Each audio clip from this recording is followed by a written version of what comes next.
Recording. Chemical bonding 1. Ionic bonding and structure. The essential idea here is that ionic compounds consist of ions held together in lattice structures by ionic bonds. And again, we're going to use theories to explain natural phenomena, such as molten ionic compounds conduct electricity, but solid compounds don't. And the solubility and melting points of ionic compounds can be used to explain observations. So what is a chemical bond? A chemical bond is an electrostatic force of attraction that holds atoms together. And why do chemical bonds form? Well, they form to make happy atoms. But we need to translate this into chemistry speak. Have a go. What do you think? Hopefully you said something along the lines of that atoms want to be in a more energetically favourable state. They want to have lower energy. So, types of chemical bonds we're going to look at. We're going to look at metallic bonds, ionic bonds, covalent bonds. We've got obviously some famous metals that you may or may not have heard of. Iron, copper, gold, magnesium and potassium. Ionic bonds are found in sodium chloride, potassium bromide, magnesium fluoride, and covalent bonds on water, carbon dioxide, methane. So let's have a look at ionic bonds first, and you can see some beautiful crystals there. This is review from grade 10. Always a grade 9. Bit of both, I think. Here you can see a sodium ion and a chlorine ion. The ionic bonds are, an ionic bond is the electrostatic attraction between oppositely charged ions. Make sure that is on one of your flashcards. Know it. Ionic bonds generally form between metals and non-metals. And you can see here, sodium is the metal, chlorine is the non-metal. We're going to see another approach that discusses bonding in part 3 of the bonding series. Ionic bonding involves a transfer of electrons from one atom to another. And here you can see sodium, the metal, is giving chlorine, the non-metal, an electron. Once sodium has given chlorine an electron, sodium has lost an electron, and so it no longer has a balance of protons and electrons, and it becomes positive. Chlorine has gained an electron, so it no longer has a balance of protons and electrons. It has an extra electron, so it is negative. And oppositely charged ions form and are held together by electrostatic forces of attraction. Let's do an example with sodium and fluorine. Sodium on the left in blue, and you can see the electron up here in the outer shell, outer energy level. And this valence electron moves from the sodium to the non-metal. We also could say that electrons move from the atom with low electronegativity to the atom with high electronegativity. And electronegativity is a measure of the ability of an atom to attract electrons. Let's have a look. So the sodium's lost an electron, meaning it's going to have one proton more than it does electrons. Fluorine has gained an electron, so now it has one extra electron. The metal atom lost the electron to become a cation, positively charged. The non-metal atom gains an electron. It's an anion, negatively charged. Now, the oppositely charged ions move together due to an electrostatic force of attraction, and this holds them together. And it is this electrostatic force of attraction which is the ionic bond. It's quite common for people to explain ionic bonds really well.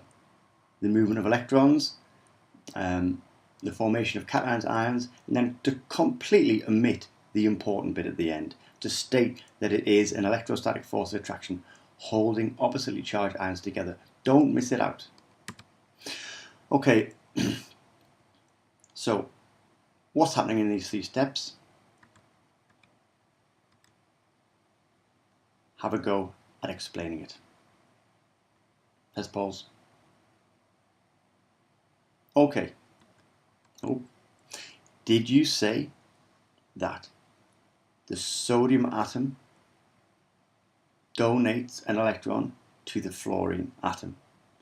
This means that the sodium atom becomes positively charged, the fluorine atom becomes negatively charged, and then the oppositely charged ions have an electrostatic force of attraction between them. 1, 2, 3 steps to describe.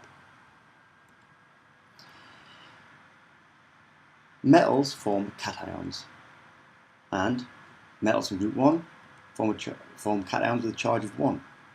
Metals in group 2 form ions with a charge of 2. Metals in 13 form ions with a charge of 3 plus.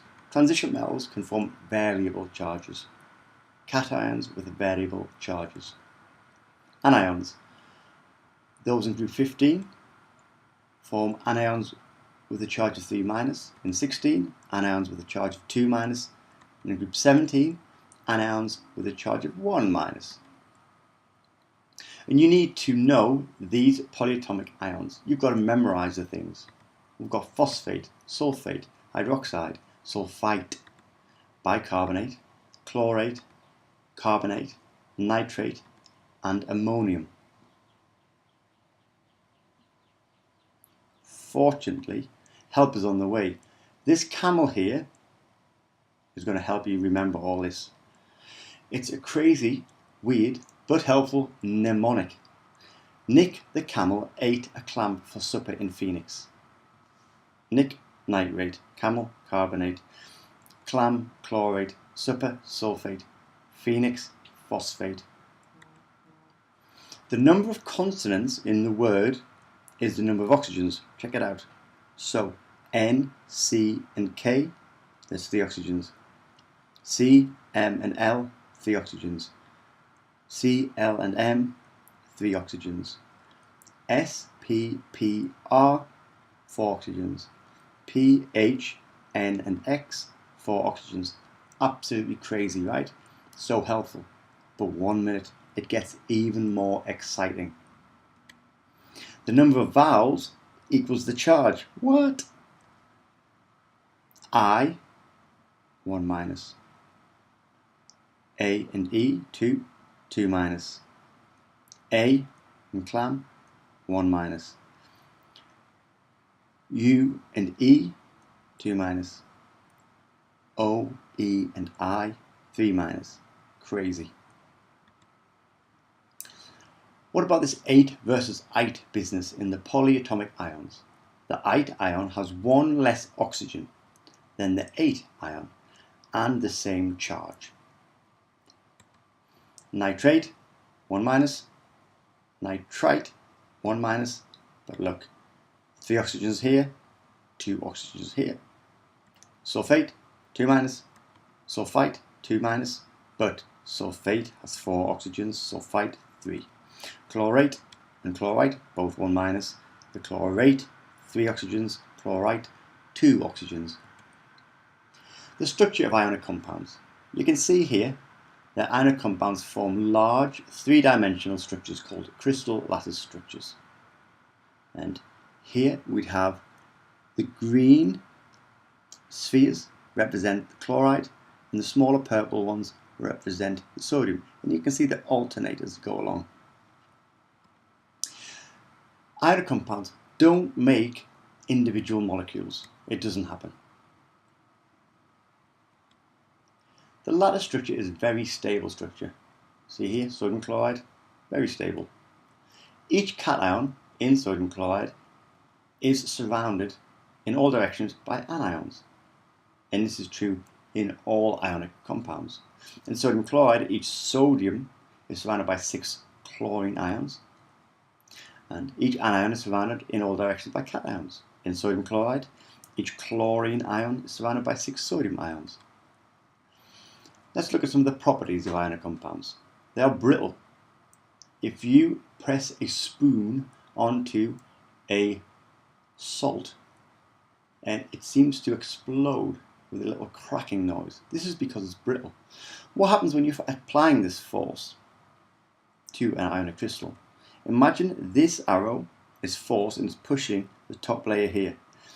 When it gets pushed along, the charges are no longer aligned or oppositely. So positive and negative there, they are instead positive to positive. So they repel each other, which they push the two parts apart from each other. I'm going to draw a little arrow to help you understand that. The strong repulsion between like charges breaks the crystal apart.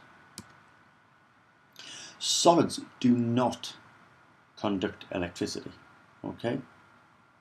Ionic solids do not conduct electricity. However, molten or aqueous solutions are conductors. The ions are fixed and unable to move in a solid. However, in a solution, they're free to move about. And again, I'm going to do one of my little arrows to help you understand. This chlorine ion could move over here. Okay? It can carry a charge. Volatility.